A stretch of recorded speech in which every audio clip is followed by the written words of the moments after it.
자, 오늘 너무 좋은 발표 감사드리고요. 뭐 사실 저는 이 스마트 시티 세션을 좀 이렇게 자랑스럽게 생각하는 게 저희 세션 네 분의 발표에는 모두 동영상이 있었습니다. 상당히 그 특징적인 다른 세션은 뭐 한두 개 있을까 하는데 저희는 이제 동영상이 다 있었다. 상당히 준비를 많이 해주셨고 이 세션을 위해서 고생해 주셔서 감사드리고요.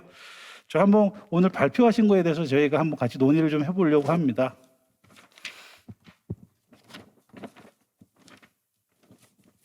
또 항상 이렇게 패널 토론은 좀 숙제를 미리 드리고서 질문을 이렇게 준비하는, 항상 준비되어 있는 저희가 세션을 준비하고 있습니다. 우선 좀 차례대로 좀 제가 좀 질문을 드리면서 또 여태까지 하셨던 것들, 그런 것 때문에 질문 이런 거 좀 드려보려고 하고 있습니다. 첫 번째는 좀 실제로 저희가 좀 이렇게 같이 업체에서 저희가 준비를 해주신 분들한테 좀 요청을 드리는데, 사실은 이제 저희가 그 5G 포럼 스마트 시티 위원회가 2018년 초부터 지금 그 4차 산업혁명위원회의 그 스마트 시티 특별위원회가 발족하면서 거의 비슷하게 저희가 시작을 했다고 생각하고 있고요. 그래서 2018년 2월에 간담회를 시작으로 해서 위원회가 발족을 했습니다. 그래서 현재는 저희 위원회가 한 40여 개 회사의 70여 분이 운영위원으로 참여를 하고 계시고요. 매달 정례회를 하고 있습니다. 그래서 실제 액티브하게 멤버는 한 20에서 30여 분들이 좀 회의에 매달 참석을 하고 있습니다. 그래서 뭐 그런 경험들을 가지고 계속 이제 이슈가 됐던 것들이 이제 계속 우리도 얘기를 했지만 스마트 시티에서 왜 5G여야 되느냐, 왜 5G라는 기술이 코어 기술이 되어져야 되느냐, 이런 질문들을 저희 스스로도 하게 되거든요. 뭐 왜 LTE는 안 되고 3G는 안 되고 2G는 안 되고 모든 액세스는 다 되는 거 아니냐, 근데 왜 이제 5G라는 기술이 꼭 필요하냐, 이런 질문이 있어서 실제로 조금 업체에 계신 분들에게 그런 이건 꼭 필요합니다. 아까 발표에서 다 있으셨거든요. 그런데 다시 한번 좀 요청을 드려보겠습니다. 이경준 프로젝트 리더님부터 왜 앞으로는 5G가 코어 기술이 돼야 될까요? 제가 뭐 5G 직접 담당하고 기술 개발자는 아닌데 스마트 시티를 하다 보면 사실은 아까도 말씀드렸지만 제일 중요한 게 시민들이 느끼는 것들, 시민들이 삶의 질을 향상, 좋게 말은 그렇지만 사실 불편하지 않게 하는 건데요. 그런 것들 중에 대부분 많은 게 실시간적인 것들이 되게 많고 우리나라뿐만이 아니고 전 세계적으로 스마트 시티가 나온 배경이나 스마트 시티가 집중하는 분야는 교통, 환경, 안전, 에너지 이런 분야로 좁혀 있어요. 근데 그 5G의 특징은 뭐 다 아시겠지만 첫 번째는 실시간성이고요. 두 번째는 대용량입니다. 그래서 실시간성이고 대용량인 데이터들이 있다면 정말 바람직하고 빨리 디플로이가 됐겠지만 아직은 이제 그런 것들이 아직은 미진한데 결국은 앞으로 가야 될 게 V2X라고 교통. 정부에서도 지금 CITS 하고 있지 않습니까? 그리고 뭐 아까 화성 씨도 말씀하셨고 그런 데이터들은 단순히 보는 것만이 아니고 판단을 해야 되는 그 기능이 탑재가 돼야 되기 때문에 그게 이제 MEC라고도 불릴 수 있지만 그런 기능이 반드시 필요하다. 그다음에 또 하나는 영상 같은 결국은 대용량이라는 건 영상 데이터거든요. 그러면 영상 데이터는 사실은 영상 데이터 자체도 용량이 크지만 실시간으로 분석을 할 수 있어야 돼요. 모션 디텍션이나 위험을 감지하고 그런 것들을 이제 뭔가 프로세싱해서 예측을 하고 주의를 줘야 되는 것들. 결국은 그런 사회로 가기 위해서는 5G라는 게 기반 기술이 되어야겠다라는 건데 지금 이제 약간 어려움을 겪고 있는 게 뭐냐면 대규모 투자에 대한 이슈가 있고 투자에 대한 그러면 기업들이 투자를 했을 때 무엇으로 수익을 담보할 수 있을까에 대한 것들이 아직은 좀 지리멸렬하게 되고 있어서 스마트 시티 관점에서는 좀 더 좀 시간이 필요하지 않을까 이렇게 생각하고 있습니다. 네, 좋은 말씀 해주셨고요. 이제 중요한 기술은 맞는데 아직까지 뭐 그 디플로이먼트라든가 이런 걸 보면 또 어떤 비즈니스 모델이 또 회사 입장에서는 그렇게 보이는 것이 없다라는 또 얘기를 해주셨습니다. 또 LG U+도 지금 아까 광주라든지 또 세종에서도 여러 가지 계획들을 세우시고 또 5G 키워드들 슬라이싱이라든지 뭐 이렇게 얘기를 해주셨어요. 프라이빗 네트워크. 그래서 왜 5G가 그 스마트 시티에 앞으로 5G 시티의 키가 될 수 있는지 한번 또 생각이 있으신 말씀 부탁드리겠습니다. 예, 그 LG U 플러스에서는 찐팬이라는 표현을 많이 쓰거든요. 그래서 저는 사실은 5G가 찐 스마트 시티를 만들어줄 수 있는 좀 핵심 기술이라고 보고 있습니다. 그래서 사실은 뭐 원격 제어나 뭐 자율주행이나 로봇이나 또 홀로그램 같은 서비스들에 대한 얘기가 사실 뭐 최근에 새롭거나 혁신적인 건 아니거든요. 이러한 서비스들이 아주 오래전부터 얘기가 됐었지만 사실 상용화가 될 수 없었던 이유에는 통신이 그만큼을 지원해 주지 못했기 때문인데 제가 그 발표에서 설명드렸던 어떤 네트워크 슬라이싱이나 이제 MEC 기술들을 통해서 지금 이제 그러한 기술들을 충분히 지원해 줄 수 있는 통신 환경이 마련이 됐기 때문에 이제 이러한 기술들이 가속화되고 있는 거거든요. 그래서 저는 이제 다시 한번 그러니까 지금 5G 기술은 스마트 시티가 지향하는 그리고 우리가 꿈꾸던 많은 서비스들을 실제로 구현하게 해줄 수 있는 그 윤활유이고 이제 정말로 그 찐 스마트 시티가 만들어질 수 있게 도와줄 거다라고 말씀드리고 싶습니다. 네, 감사합니다. 찐 시티, 찐 5G 시티. 네, 갑자기 찐빵이 생각나는데 그 찐은 아니고 진한 진짜 이런 얘기가 되겠습니다. 그래서 좋은 말씀 감사하고 이제 시작이 될 거다. 그래서 이제 기술이 되기 때문에 실제로 5G의 기술이 이제 시티에 들어갈 때가 됐다 이렇게 말씀을 해주신 것 같습니다. 좋은 말씀 감사드리고요. 또 이제 계속 이어서 이번에는 조금 학교와 시민 입장에서 좀 말씀을 좀 부탁드릴게요. 뭐 항상 뭐 업체에서도 얘기를 하셨지만 비즈니스 모델이 없다, 돈이 안 된다. 이거 회사에서는 뭔가 실제로 리턴 오브 인베스트가 돼야 되는데 그런 부분이 어려움이 있는데 조금 김두영 교수님하고 우리 시민 대표 입장에서 실제로 5G를 이용한 이런 어떤 비즈니스 모델이라든지 내가 서로 어떤 유즈 케이스 이런 것들이 이제 앞으로는 우리가 필요하고 회사나 국가에서 도와줬으면 좋겠다 이런 것들을 조금 김두영 교수님 먼저 이렇게 말씀을 해주시기 부탁드립니다. 예, 제가 생각하기에는 앞서 발표드린 바와 같이 공공교육 분야에 있어서 5G의 기술 확산 그리고 비즈니스 모델이 급격하게 증가할 거라고 생각합니다. 그러니까 아시다시피 우리나라는 교육에 아주 진심인 나라입니다. 예, 전쟁 중에도 수업을 놓지 않은 나라였고 현재도 아주 열정적으로 교육을 하고 있는 나라입니다. 그런데 이제 코로나라는 이러한 전대미문의 재난을 겪으면서 저희가 비대면 수업이라는 새로운 환경에 떠밀리듯이 노출이 되게 됐습니다. 이러한 환경에서 어떤 비대면 수업의 장점과 단점을 다 함께 경험을 하였습니다.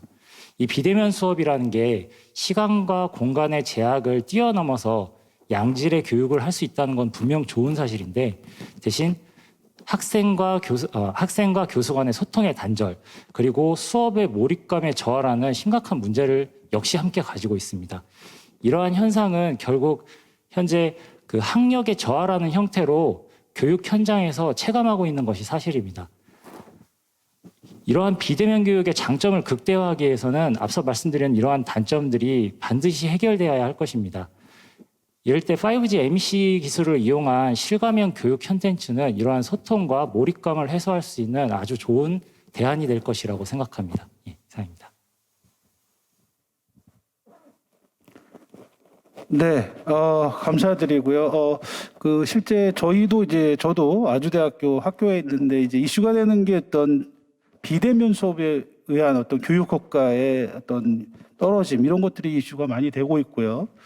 또 우리나라도 예를 들어 대학들이 되게 많다고 합니다. 근데 그 중에도 뭐 예를 들어 그 큰 대학교 4년대 대학 같은 경우는 이제 물리 실험, 화학 실험들이 장비가 잘 구축이 돼서 실험들이 잘 이루어지는데 또 자그마한 대학들은 어떤 실험들을 할 수 없는 환경들도 많이 있고요.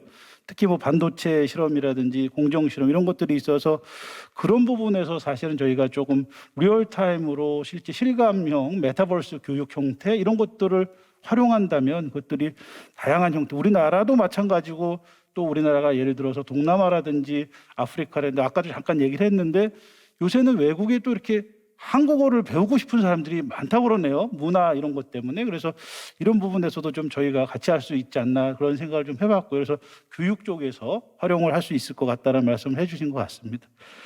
다음으로는 좀 또 시민, 실제 우리 뭐 엔지니어시지만 또 시민 대표 입장에서 좀 어떤 유즈 케이스가 필요할 것 같다 좀 말씀 좀 해주시기 바랍니다. 이엘 박사님. 네, 제가 아무래도 아무리 시민 대표지만 저기 기술 분야 출신이다 보니 자연스럽게 기술 이야기가 들어가긴 하는데요. 그래도 조금 시민 입장에서 말씀드리면 소통은 인간의 기본적인 욕구잖아요. 이 말을 누가 했는지 아세요? 이 말을 최초로 했는지 모르겠지만 이 말을 가지고 사업을 한 사람이 있어요. 소통이 인간의 기본적인 욕구다. 그래서 그걸 사업 아이템을 시작한 사람이 있는데 그게 제가 다니고 있는 에릭슨 창업자 아저씨가 그 마인드로 그 당시에 가능한 기술로 전화기를 처음 비즈니스로 만들었다고 그러더라고요. 그게 지금 140년 된 저희 회사 전통이 됐는데 거기에 저희가 지금 그 시민과 뭐 시와 또 기업가 하는데 사실은 단절돼 있어요. 소통이 안 돼 있어요. 각자 이제 사일로에서 전문가들도 계시고 하지만 저 아까 같이 자율협력주행 사회에서 실제로 그 필드에 가니까 거기서 학원분들 뭐 화나 있는 학원 시민분들 거기에 그 시나리오 했던 엔지니어분들이 만났어요. 그런 기회가 흔치 않잖아요, 그죠? 그 박사님이신데 거기 상가분들하고 소통해야 되는 상황이 됐어요. 정말 소통인 거죠. 그래서 그런 게 이제 뭐 물리적인 소통뿐만 아니라 그러니까 5G가 주는 경험이라는 게 아까 메타버스 교육 이런 게 교육에도 쓰이는 건 좋지만 행정이나 정말로 비대면으로 행정해야 되는데 꼭 가야 되잖아요. 그런 게 리모트로 할 수 있는 그런 새로운 경험 그런 게 나올 수 있을 것 같고요. 그다음에 비즈니스 모델 쪽은 저도 뭐 비즈니스 모델 굉장히 관심이 많은데 또 이제 전통적으로 옛날부터 본질적인 걸 생각해 보면 비즈니스는 시장에 있는 거잖아요. 시장에 있는 거고 시장이라는 건 사람이 모여 있는 곳이잖아요. 그러니까 시민들이 모여 있는 거고 여기서 새로운 활동을 할 수 있는 기반을 가지고 막 뭔가 하도록 만들어 놔야 돼요. 뭐가 비즈니스가 되기를 기다려서 뭐 하기는 타겟팅하는 방법도 있지만 거기 뭔지 모르겠지만 모이면 새롭게 만들어지는 새로운 상황들이 있기 때문에 그게 뭐 메타버스도 새롭게 나왔고 기존의 기술이지만 새롭게 나온 거고 NFT 새롭게 나온 거잖아요. 그런 것처럼 이렇게 모여서 그런 장소가 필요한 것 같아요. 시민들하고 학생들하고 활동가. 저는 솔직히 시민 대표로서 아까 스마트 교통 같은 걸 이렇게 중개해야 되는 상황이 여러 번 있는데 저희 새설동에 저희가 운영하고 있는 청년 카페가 2만 명인데 그 중에는 이제 시민 활동가 분들 계세요. 그냥 자기가 뭐 동네 아저씨인데 아이디가 바르게 살기라는 분인데 차가 너무 막히니까 미치겠다 이거예요. 그래서 그분이 하는 건 뭐냐면 나가서 정말 초를 재요. 요 신호등이 몇 초가 지났고 그런 걸 재가지고 화성시 서부경찰서 찾아가고 민원 넣고 첨단교통 가서 민원 넣고 전화 넣고 그러니까 안 오면 막 저 불러다가 좀 미팅 주선해달라 그래가지고 현장에 나가서 정말 하고 그래서 많은 문제를 해결했어요 정말로. 그래가지고 뭐 되게 고맙긴 한데 어떤 사례가 있냐면 이거를 뭐 회전교 차로를 좀 바꿨으면 좋겠대요. 그러면 이제 구조를 바꿔야 되잖아요. 그것까지는 제가 답을 모르겠어요. 그분이 워낙 한 1년간 너무 훌륭한 활동을 하셔가지고 지지하고 싶은데 그 말을 그냥 받아서 할 수가 없는 거예요. 시 담당자도 못해요. 그럴 때 그래서 메타버스나 이런 게 있으면 좋겠어요. 실제로 우리가 그 길을 먼저 바꿀 수는 없잖아요. 그 시뮬레이션을 돌려서 그 사람이 제안한 대로 정말로 효과가 있는지 보고 그 데이터가 있으면 봐라 이러니 우리 바꿉시다. 시민도 설득하고 시도 설득하고 이렇게 하면 뭐 새로운 비즈니스도 있겠고 이럴 것 같은데 그런 좀 도구가 없어요. 근데 이제 여기서 사례로 들어주신 것들을 잘 종합해서 쓰면 그런 게 앞으로 정말로 시민과 시 행정에 시민 행복 추구에 정말로 도움이 되는 도구가 될 것 같습니다. 너무 희망적인 말씀을 드렸나요? 네, 아닙니다. 너무 좋은 말씀 감사드리고요. 우선은 우리 5G 시티가 어떤 시민의 소통의 어떤 매체가 됐으면 좋겠다. 그 소통이라고 하면 정말 저희도 뭐 반상회 가본 적이 없는데 반상회를 하는데 메타버스를 하면 이제 사진이 안 나오니까 이렇게 편안하게 또 어떤 동에서 실제 시민의 이슈들을 서로 얘기할 수도 있는 그런 부분들이 있었고, 또 비즈니스 모델은 실제 어떤 도시에서의 어떤 프로블럼들을 솔빙할 수 있는 것들을 하나하나 좀 찾아가면서 거기서 해보자, 이런 얘기로 좀 말씀을 좀 요약할 수 있을 것 같습니다. 좋은 말씀 감사드리고요. 이제 한 분씩 좀 개인적으로 질문을 드리도록 하겠습니다. 우선은 LGU 플러스는 아까도 광주에서 18 공원인가 이렇게 여러 가지들도 있었고, 또 세종에 아직 시작은 안 했지만 어떤 플랜을 가지고 준비를 하고 계시잖아요.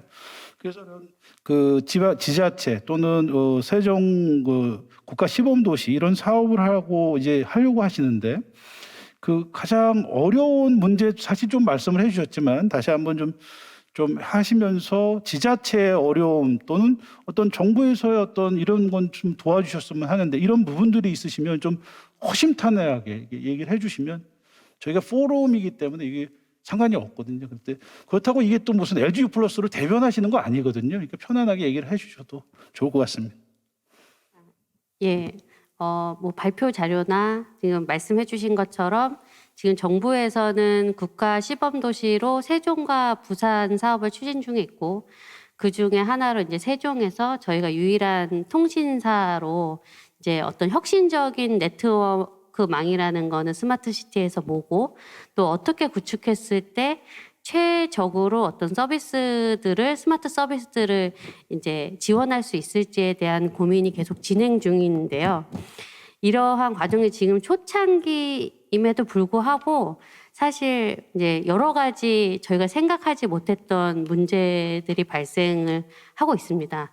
그래서 아까 말씀드렸던 것처럼 우선은 이게 아무래도 SPC라는 민간 사업자 주도로 어떤 공공이 될 수도 있고 서비스 모델이 상업 모델이 될 수도 있는데, 이런 여러 가지 서비스들을 이제 구축해야 될 책임을 가지게 되는 전례 없는 어떤 사업 모델을 지금 실험을 하고자 하는 거거든요.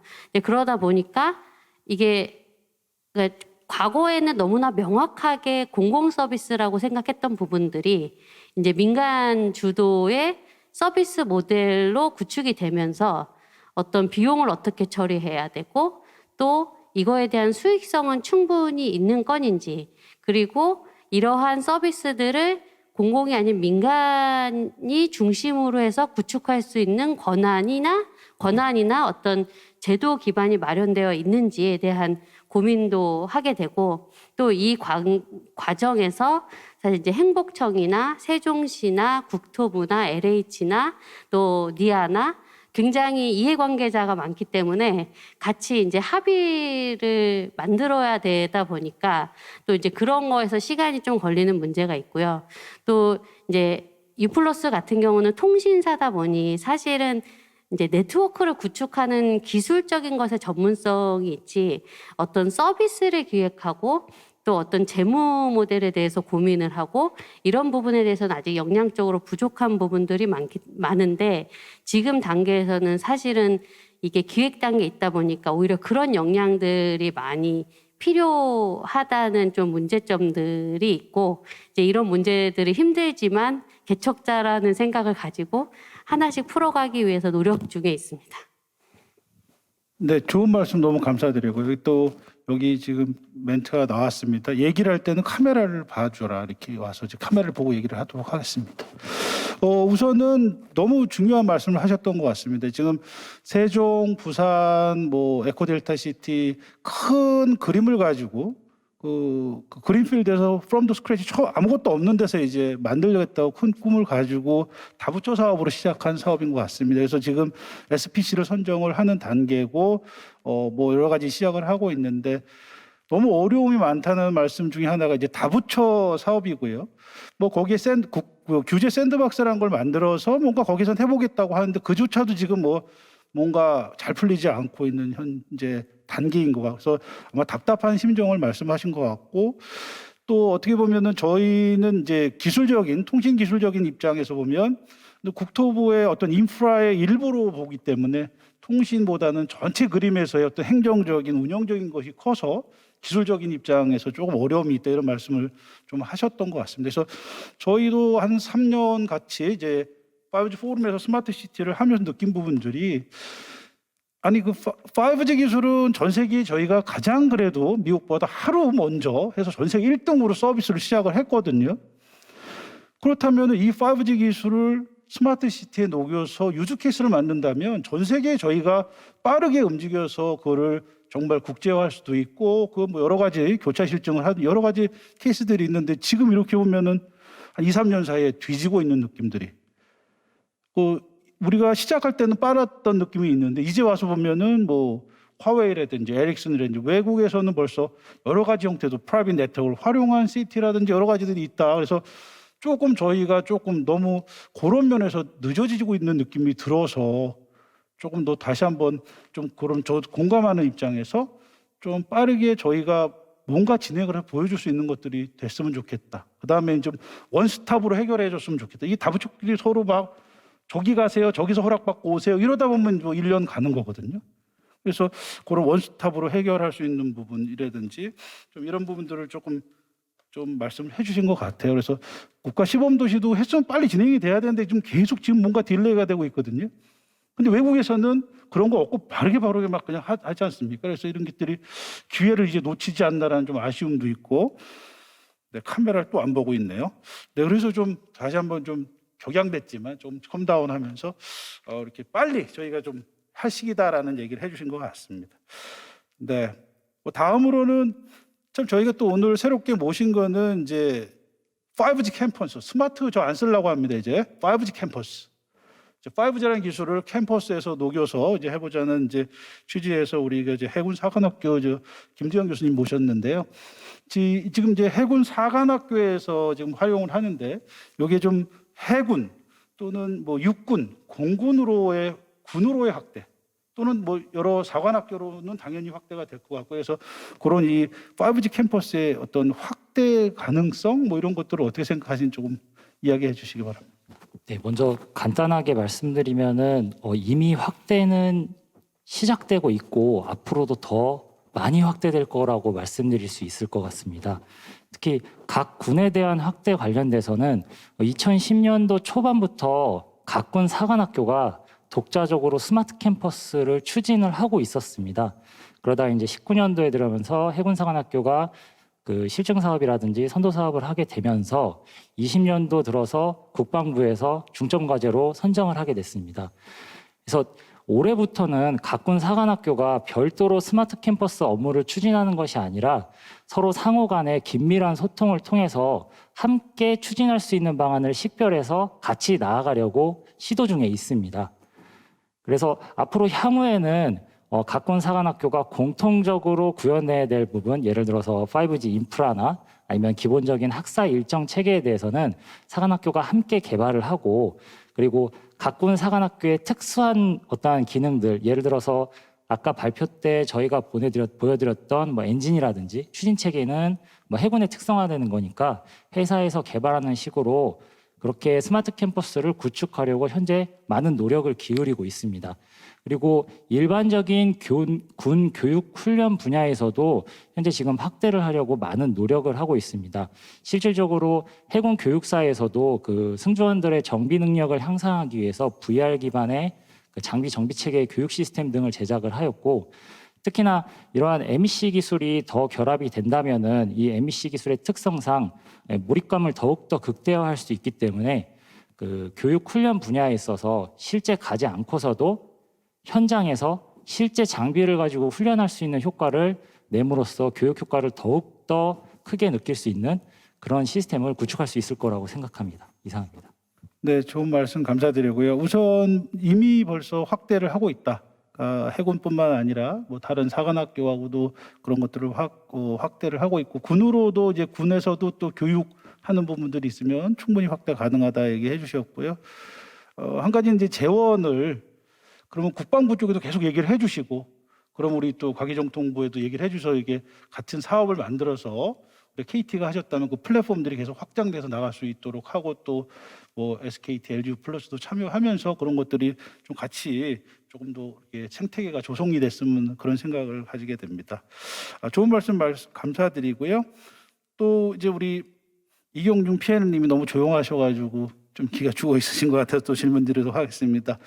그 대구 실증 사업을 비롯해서 국가 시범 도시 어떻게 보면 플랫폼을 만드셨고요. 거기서 예주로 이제 교통 그 최적화라든지 여러 가지 하셨는데요. 이제 아까 잠깐 말씀을 해주셨지만 그 대구에서 만든 플랫폼이 사실은 뭐 화성시라든지 다른 도시들도 다 있는데 이제 확산을 해서 그 플랫폼을 사용하는 게 가장 중요할 것 같거든요. 서로 다른 도시의 인터페이스가 또 다르면 안 되니까. 그래서 그런 확대할 수 있는 그 나라 전체를 확대할 수 있는 부분들이 있는지 어떻게 우리가 해야 되는지 아니면 정부에 요청을 해야 되는지 그런 부분 좀 이야기 부탁드립니다. 네, 제가 8월 23일 날 국토부 장관이 보고를 드렸어요. 데이터 허브. 그래서 그때 이제 버스 노선 최저 그러니까 다 모두들 궁금하신 게 그래서 데이터는 눈에 안 보이기 때문에 어떤 서비스를 제공해 주실 거예요? 라는 질문이 근본적인 질문이에요. 데이터 허브로 무엇을 할 수 있나요? 그래서 저희가 이제 여러 가지 것들을 고민했던 이유는 뭐냐면 사실 도시 문제를 정의를 하고 도시 문제를 해결하기 위해서 필요한 데이터들을 선정해야 되잖아요. 순서는 그게 맞거든요. 근데 지자체에서는 어떻게 생각하시냐면 많은 분들이 데이터가 있으니까 분석할 수 있다라고 생각을 하세요. 근데 막상 저희가 여러 가지 시나리오를 놓고 분석을 하려도 보니까 데이터가 없어요. 그런 게 아주 가장 심각한 지금 상황이고요. 그렇게 나온 이유는 뭐냐면 저희가 이제 다양한 우리나라 정부가 국책 사업이나 연구 사업 또는 뭐 R&D 사업, 실증 사업 하는데 이 기간이 있잖아요. 3년. 그리고 나면 3년이 끝나고 나면 유지되고 관리되고 지속 가능한 서비스가 없어요. 이유는 지자체 재원이거든요. 그런 것들이. 그래서 이게 이제 아무래도 국가도 재원의 한계가 있어서 어떤 이제 특정 지역 행정동을 중심으로 하지만 도시가 필요성을 느낀다고 하더라도 확장하기에 굉장히 어려움을 겪어요. 왜냐하면 내가 뭐 10억이 들어갔는데 도시 전체로 한 100억 뭐 이상 들어가는 거잖아요. 그렇기 때문에 그런 거는 좀 문제가 있다라고 말씀을 드렸고 국토부 장관님께 서비스들을 보고 한 다음에 이제 뭐가 결정됐냐면 지역 거점 사업이 결정됐잖아요. 거기에 데이터 허브가 필수로 들어갔어요. 그렇더라고요. 예, 그래서 그게 있고 또 하나는 이제 데이터 허브 보급 사업을 내년에 또 별도로 추진합니다. 국토부에서.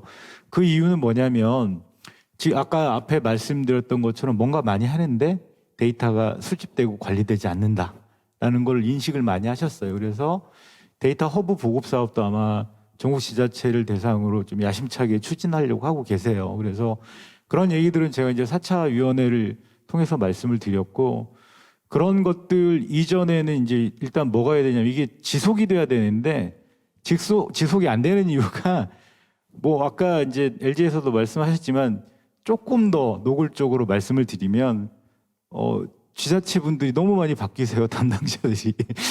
제가 부시장 2분, 국장님 2분, 팀장님 4분, 과장님 2분을 모셔가지고 이분들 커뮤니케이션하고 설득하는데 너무 많은 애로사항이 있었어요. 그래서 이게 뭔가 조금 이런 구조는 좀 아닌 것 같다라는 좀 생각이 많이 들고요.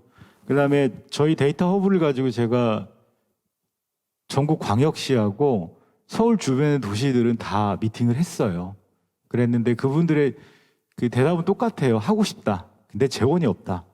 그래서 국토부에 요청한 건 그겁니다. 이거는 연구 사업이나 뭘 발주할 때 지자체 매칭을 할 때 지자체 매칭에 대한 비용은 그 후에 쭉 운영할 수 있는 비용으로 약속을 하고 받고 개발 비용이나 구축 비용, 초기 비용은 국가가 해주는 게 어떻겠냐라고 말씀을 드렸어요. 그러면 아무래도 잘하지 않을까? 저는 뭐 그런 생각이 들고요.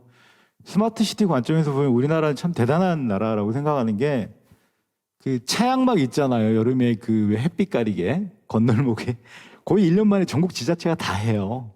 왜냐하면 시민들이 느끼고 우리는 왜 안 하니라는 말 때문에 시민의 필요성이 느껴지는 순간 안 할 수가 없는 거예요. 그래서 가능하면 이제 그 정부에도 권유를 하고 있는 내용이 뭐냐면 기술은 웬만하면 다 있습니다. 기술이 문제가 아니고 어떤 서비스, 차양막 같은 서비스 그거를 개발하는데 많은 비용과 수고가 들 것 같습니다라고 건의를 하고 싶고요. 그다음에 저희 같은 기업에서 이슈 또 하나는 뭐 기술은 있지만 기반 기술이라고 할 수 있는 5G도 마찬가지예요, 교수님. 모뎀이나 센서가 없어요. 모뎀이나 센서가 없으니까 구할 방법이 없는 거예요. 왜? 있는데 가격이 너무 비싸요. 그러니까 예를 들어서 뭐 누가 뭐 폐수를 버린다든지 뭐 이런 걸 5G로 한다 할 수 있겠죠. 근데 모뎀 값이 너무 비싸기 때문에 예를 들어 5G 그 이후에 대안을 찾는 거죠. LPWA나 뭐나 이런 걸 쓰는데 그런 이제 기반 저희 층이 기반 인프라가 많이 부족하다 보니까 사실은 앞서 있는 기술과 앞서지 못한 기술들이 나눠져 있다라고 하면 국가에서도 뭔가 장기적으로 그런 센서나 모뎀 그런 개발 쪽도 같이 버티컬리 같이 일어나서 가면 아까 뭐 우려를 하셨잖아요. 교수님 뭐 우리나라 뒤진 거 아니냐 뭐 결코 그렇진 않습니다. 그런 것만 좀 버티컬라이제이션이 잘 되면 저희는 뭐 금방 할 수 있다라고 저는 생각합니다. 이상입니다. 네, 제가 오열을 해서 죄송하고요. 좀 컴다운 해가지고 사회자가 이러면 안 되는데. 네, 너무 좋은 말씀을 많이 해주셨고 사실 저희 5G 포럼 스마트시티 위원회가 한 3년 하면서 느꼈던 그거를 그대로 다 말씀을 해주셨습니다. 이제 조금만 정리를 좀 또 해보면 우선은 그 어떤 관료들이 우리 정부 기관에 계신 분들이 한 2년에 한 번 짧게는 6개월에 한 번 바뀌세요. 그럼 저희한테 와서 똑같은 거 보고를 하래요. 저희는 항상 같은 일을 하고 있는데 같은 거를 계속 보고를 드려야 돼요.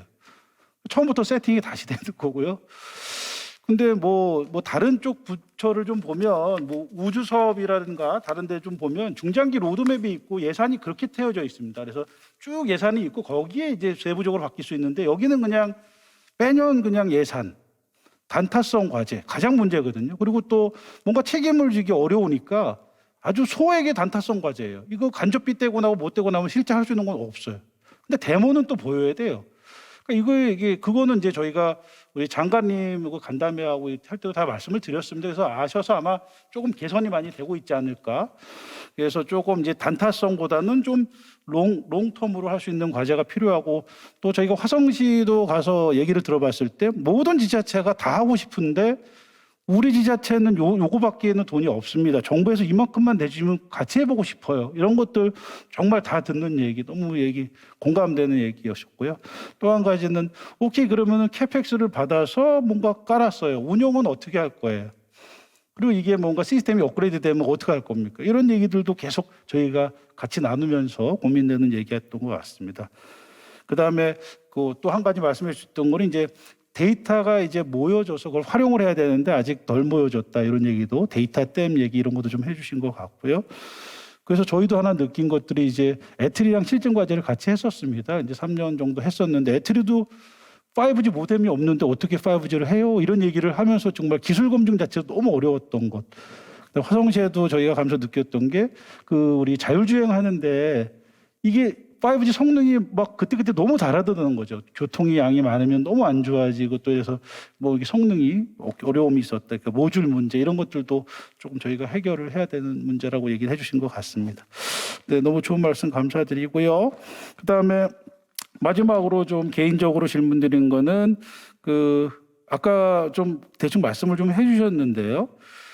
화성시 또는 그 시티즌 입장에 있어서 이 5G 기술로서 어떤 그 퍼블릭 서비스 쪽에서 좀 어떤 것들이 되어졌으면 좋겠다. 아까 뭐 간단하게 얘기를 좀 해주시긴 했어요. 그래도 조금 또 그 시 입장에서 시민 입장 좀 얘기해 주시면 어떨까요? 예, 아까 시민 입장에서는 여기 교수님 말씀하실 때 그 뭐 메타 서비스, 뭐 교육과 관련된 거 뭐 나오신 김에 거기 저희는 어린이들이 많은데 관심이 많아요. 그런 거 있으면. 그리고 화성에는 되게 독특한 시스템이 있는데 중학교 주차장 부지에 건물을 짓고 거기에 학생도 쓰고 주민들 쓸 수 있는 이음트란 시스템이 있어요. 그 안에 수영장이 있을 수도 있고 뭐 체육관도 있고 요리 교실도 있고 많은데 거기에 이제 교육 이런 걸 좀 하려고 그러거든요. 그러면 이제 컨텐츠가 필요한데 기왕에 이렇게 인연이 된 김에 회사에서 대민 서비스로 국민들한테 뭔가 멋진 국군의 모습을 보여줄 수 있는 컨텐츠가 있으시면 그렇게 연결이 좀 됐으면 좋겠고요. 그리고 그런 게 이제 5G 서비스의 실감형 서비스가 시민한테는 조금 어필할 것 같고요. 시 입장에서는 최근에 이제 5G 특화망 때문에 뭐 정희석 팀장님하고 한번 토의를 했는데 좋다. 여기 화성시뿐만 아니라 다른 데도 보면 인프라로 일단 광이 깔려 있어요. 광통식 네트워크가 깔려 있는데 거기에 예를 들면 아까 수천 개의 CCTV가 있는데 그런 걸 연결하면 되지 않을까 해봤는데 5G 특화망이라는 거는 그 면적의 주인이 땅 보유하고 있어야 되고 그러니까 일반 도시는 그러니까 지자체에서는 못 쓰는 거예요. 그러니까 할 수 있는 데가 되게 제한적이에요. 오히려 캠퍼스면 캠퍼스 전체가 다 소유권이 있으니까 할 수가 있는데 지자체에서는 그렇게 해서 찾아본 게 나오는 데가 어디냐면 수변 지역에 거기 사람이 안 가니까 거기는 그 지역의 소유권 시땅이니까 거기 뭐 조류나 이런 관찰하는데 해보자는 그런 아이디어는 좀 나오긴 했는데 근데 실상 막 필요한 거는 그런 거예요. 내 인프라 그 시설들 많은데 그거를 계속 광고를 못 깔거든요. 그리고 이제 이설하는 경우도 많다고 합니다. 그 CCTV를. 그때 우선은 좋겠다. 그 타당성이 있을 것 같다고 하는데 국가에서 내주는 그 5G 특화망이라는 거는 그거에 또 안 맞는 거예요. 그렇다고 통신사 서비스망하고 할 때는 아직 그 비즈니스 관계를 어떻게 할 거에 대한 심도 높은 논의를 해본 적은 없고 계속 서로 간의 이슈만 있고 그래서 정부에서 이번에 5G 특화망이라는 특이한 그런 걸 좀 뭐 푸시하셨는데 지자체 입장에서는 상용망이든 협력 비즈니스 모델이 가능하게 하면서 지자체와 통신 3사가 어떻게 5G망을 행정망이나 이런 데서 쓸 수 있는지 그쪽에 어떤 방안이 있으면 좋겠어요. 실제로 거기에 쓸모가 있는데 무선 이제 옥션을 해서 저기 쓰는 거라 일반 통신망은 못 쓰는 상황이고 그 비즈니스 사례를 어떻게 만들 거냐 그런 좀 논의가 필요할 것 같습니다. 또 제가 질문을 드렸는데 질문을 저희한테 주시는 것 같은. 저는 드려야죠. 시 입장에서 말씀드리는 거라서. 네. 그래서 많은 정책과 뭐 특화망, 주파수 옥션도 하고 또 정부의 입장은 또 그렇거든요. 제가 뭐 정부는 아니지만 시티에 좀 많은 업체들이 들어와서 개인 비즈니스 그 투자를 하면서 본인의 어떤 영업 이익을 찾아갈 수 있는 모델을 만들고 투자를 해라. 또 우리 또 기업체 입장에서는 저 이제 지금 그 고가하고 지금 그 11월 달에 지금 다 지금 이렇게 회사가 막 이렇게 승진을 하고 또 나가고 이런 시기인데 제가 이게 뭔가 지금 업종이 안 되면 지금 상황이 안 좋습니다. 회사 나가게 생겼습니다. 우리는 돈을 벌어야 됩니다. 또 회사 입장에서 비즈니스 모델이 안 되면 일을 못 하는 거고 또 시민과 어떤 실제 지자체 입장에서는 정부가 우리를 좀 도와주고 실제 좀 실용성, 활용성 있는 어떤 플랜을 좀 주세요.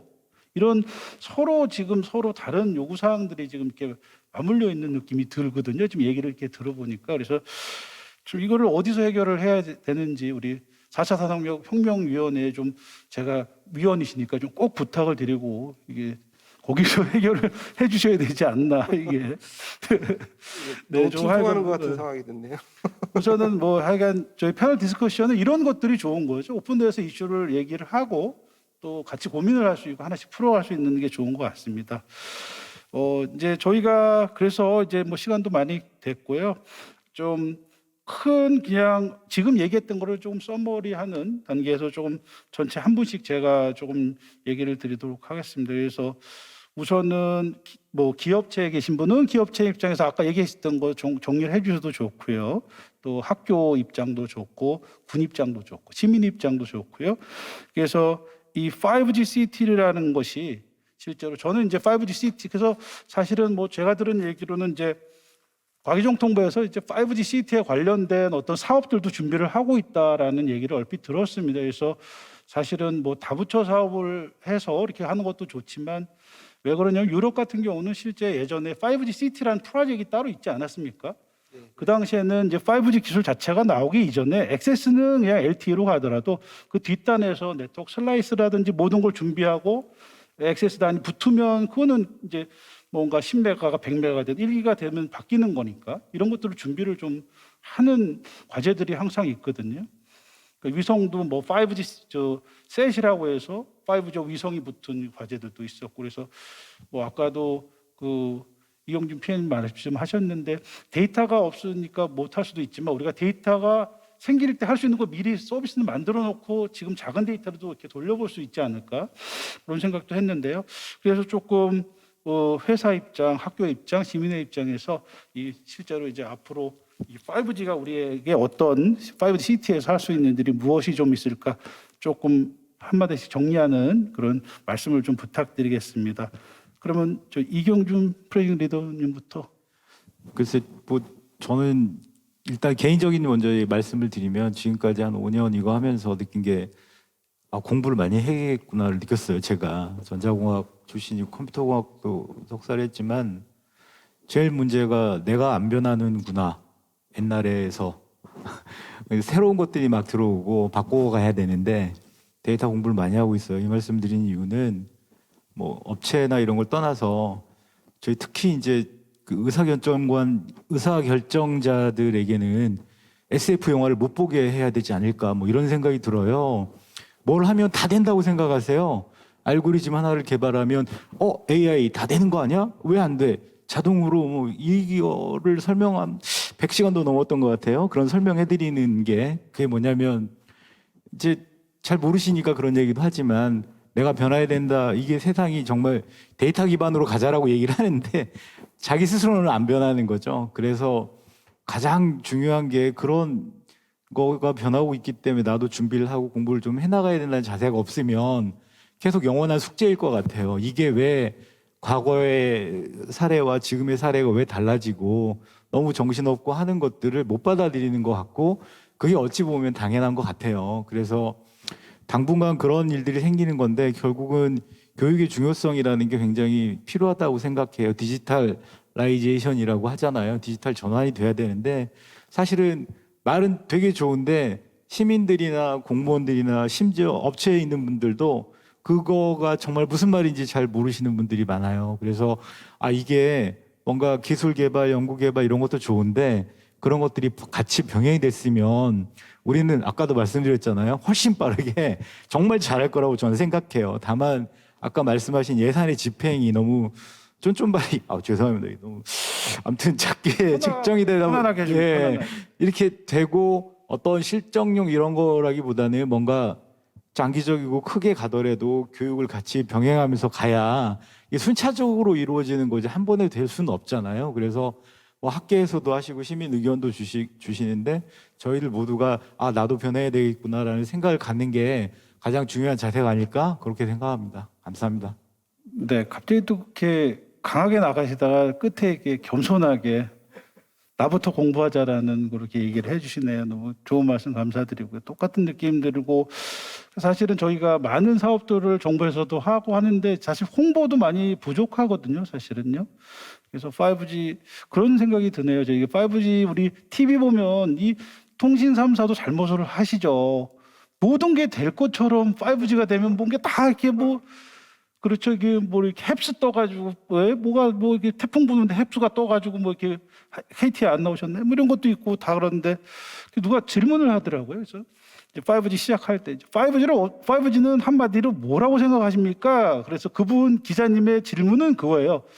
5G는 다 됩니다를 이렇게 얘기를 듣고 싶은 거예요. 그래서 그냥 저는 이제 5G는 4G와 6G의 중간입니다. 이렇게 얘기를 드렸거든요. 그냥 세월이 변화하는 게 변화의 진화의 과정이다라는 얘기를 듣더니 상당히 실망하는 눈초리로 아마도 그 방송이 편집되지 않았나 생각이 드는데요. 이게 우리가 좀 빠르게 그 공부를 하고 실제 상황을 좀 익히고 좀 빠르게 움직이다. 기술이나 이런 건 다 있는데 뭔가 절차상의 어려움이 있어서 우리가 잘할 수 있는데 못하는 부분이 있다. 이런까지 말씀을 좀 해주셨던 것 같습니다. 두 번째로 우리 또 해군사관학교 교수님께서 나오셨는데요. 또 이렇게 조국과 민족을 위해서 군에서 할 수 있는 방안, 또 해군의 좀 활용 방안 좀 얘기해 주시죠. 아까 그 군인의 한 사람으로서 윗분들 SF 영화 못 보게 한다는 거 심히 공감하고 있습니다. 예. 저희가 이번에 스마트 캠퍼스 사업을 추진을 하면서 정말 많은 난관이 있었는데 그 중에서도 보안 관련된 게 가장 큰 허들이었습니다. 약간 이건 군의 공식적인 의견이 아니라 그냥 제 개인적인 의견인데 그 5G 기술이 확산함에 따라서 뭐 나타날 수 있는 보안 위협에 대비해서 어떠한 좀 세밀한 보안 규정이 좀 만들어졌으면 좋겠습니다. 사업 추진 간에 저희가 정부와 군의 보안 요구 조건을 맞추는데 정말 많은 노력을 기울였습니다. 제가 이제 그 군 보안 상황이라서 말씀은 못 드리는데 거의 이 문제 해결하는 게 사업의 50% 이상이었다고 보시면 될 것 같습니다. 그 추진 간에 이거는 좀 과도한 요구다라는 것도 좀 있었고 이 부분은 더 보완이 되어야 되는데 조금 아쉬운 부분도 있었습니다. 어떠한 그 신기술의 적용에 있어서 보완은 분명히 허들인 게 사실입니다. 그런데 이거를 마냥 완화시키라고 할 수는 없는 게 군대 입장에서 보안 그리고 특히 통신 보안 같은 경우에는 아주 중요한 문제입니다.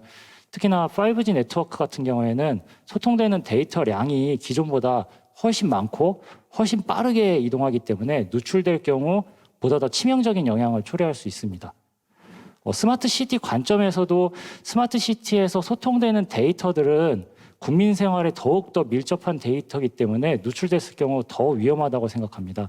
말씀드린 것처럼 뭐 경찰에 그리고 아니면 소방의 배치 정보라든지 CCTV 데이터, 홈 네트워크 정보가 누출될 경우에는 국민의 사생활이 바로 누설이 되기 때문에 이게 훨씬 더 위험할 거라고 생각합니다.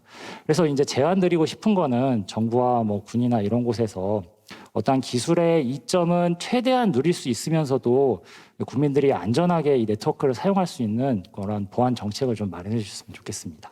이상입니다. 네, 감사합니다.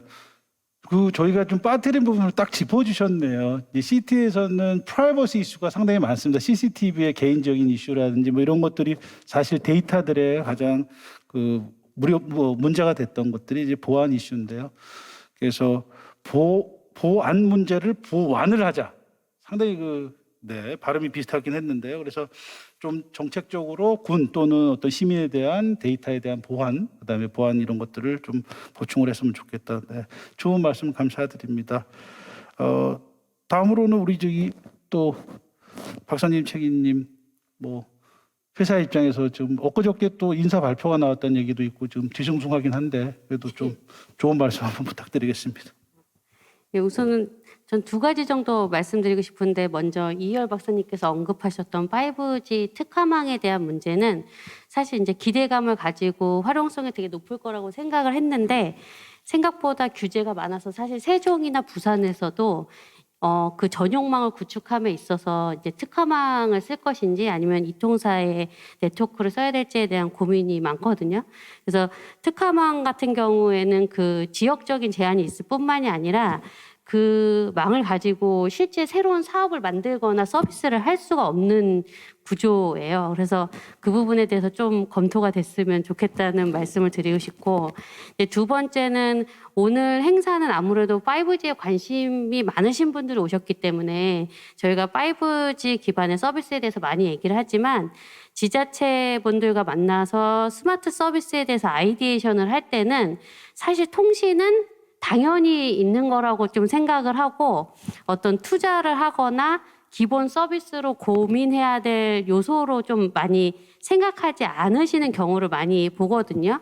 근데 사실 5G라는 그 특성 가지고만으로도 예를 들면은 뭐 대구 수성시에서 그 5G 망을 통해서 무선을 통한 CCTV 뭐 통합관제센터를 구축을 했다든가 라는 류의 어떤 새로운 혁신 서비스들이 통신을 기반으로 해서 나올 수 있는 것들이 많고 그래서 5G도 어떻게 하면 도시를 차별화할 수 있는 기술로서 쓰일 수 있는가라는 고민들이 좀 많이 지자체 레벨에서 이루어졌으면 좋겠습니다.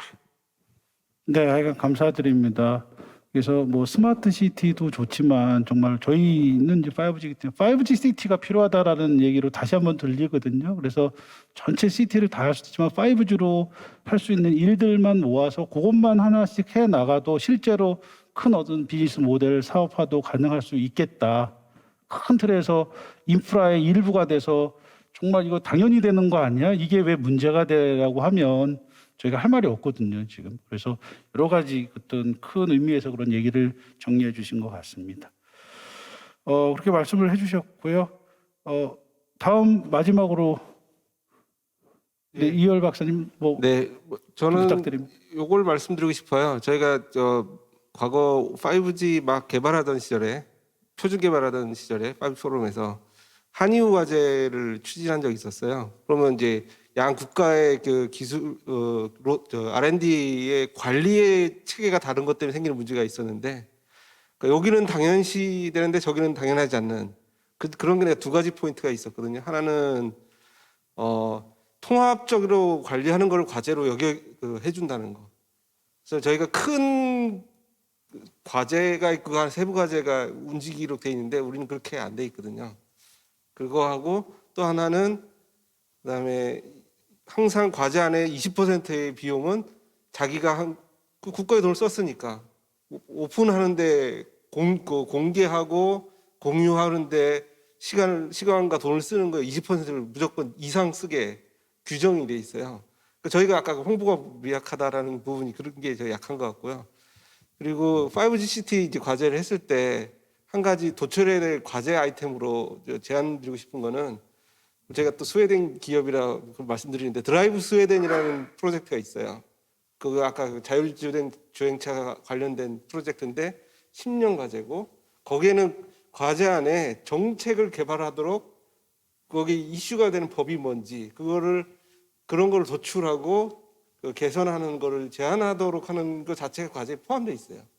저희가 지금 경험해 보시니까 이제 느낀 게 정책이 굉장히 중요하다. 어떤 정책을 바꿔야 된다는 것을 아웃풋으로 내서 그거 자체가 중요한 과제의 결과물로 관계부서 지금 다 붙여 아니고 싶긴 한데 부처에 관계를 할 수밖에 없어서 거기에 다 제안해서 아까 그다음에 4차 산업혁명위원회라든지 이런 데 전달이 되고 보고서로서 채택이 되고 그래서 장기적으로 어떤 중요한 정책 변화를 이끌어내고 이런 게 됐으면 좋겠습니다. 네, 뭐 좋은 말씀 많이 하셨던 것 같습니다. 이제 유럽의 3GPP 뭐 프로젝트를 보면 워크 패키지 중에 이제 프로젝트 매니지먼트라는 전체 관리하는 게 크게 있었고 또 말씀하신 것처럼 뭐 홍보 그래서 꼭 어디에 발표를 해야 되고 미디어에 나가야 되는 게 프로젝트로 있거든요. 예산 안에 잡혀져 따로 있어서 그다음에 실제 일하는 사람은 기술 개발만 할 수 있도록 그래서 좋은 말씀 많이 해주신 것 같습니다. 그래서 그런 부분은 또 우리가 조금 배워야 될다 얘기를 해주신 것 같고요. 그 시간이 이제 많이 흘렀습니다. 그래서 정말 이렇게 시작은 무겁게 했는데 끝은 더 무거운 것 같습니다. 저희가 이 문제를 다 이제 오픈을 해서 그냥 털어놓은 느낌이거든요. 뭔가 이렇게 마무리 져서 끝나는 것보다는 이제 실제로 정말 많은 몇 년간의 일을 하시면서 느꼈던 것들, 여러 가지 정부에 바라는 것들, 뭐 좀 단타보다는 장기적인 프로젝트도 필요할 거고, 홍보도 필요할 거고, 또 시 입장에서도 어떤 정부의 매칭 펀드가 간절히 원하는 부분들도 있을 거고, 시민 입장에서도 실제 우리의 문제를 풀어줄 수 있는 아주 작은 것부터 해결을 하면서 비즈니스 모델을 만들어 보자라는 것, 그다음에 인프라도 우리가 만들었을 때 전국적으로 확산해서 또 공용할 수 있는 이런 것들을 이제 정부에서 해줘야 된다는 얘기들 해주셨던 것 같고요. 그다음에 또 캠퍼스 학교에서는 이제 어느 정도 한번 해봤으니 이걸 더 확산해가지고 빨리 이제 공공이라든지 해볼 필요도 있다라는 거 얘기해 주셨고요. 어떤 다부처 사업에 너무 문제점이 어려움이 많다. 그다음에 또 마지막으로 또 뭐 뭔가 좀 그 마이티 마우스 같은 이 마이티한 아주 막강한 파워가 있는 뭔가 그런 분이 어딘가 있어서 CT는 해야지 너무 여기저기 너무 이게 어렵다라는 거버넌스 얘기도 좀 해주셨던 것 같습니다. 그래서 다양한 형태의 오늘 결론을 내리기보다는 저희는 그냥 이런 문제점을 오픈으로 이렇게 열어놓고 또 다음 내년에 우리가 또 하나씩 해결할 수 있지 않을까 생각을 하고요.